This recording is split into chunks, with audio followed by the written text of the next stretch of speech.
In this video, I'll show you how you can make your taskbar much smaller. Now this is super simple guys, so let's get straight into it. First, what you want to do is right click on the taskbar, not on any of the apps, just on a blank space, and go to taskbar settings. From in here, what you want to do is you can scroll down and you can turn icons off if you want.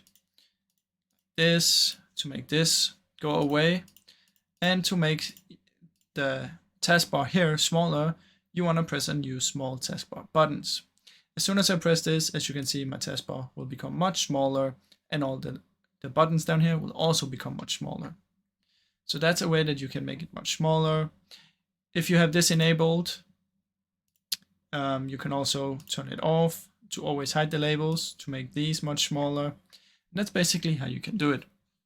Now, I really hope you enjoyed this video, and if you did, please leave a like and subscribe, as it helps me out a ton. Thank you so much for watching.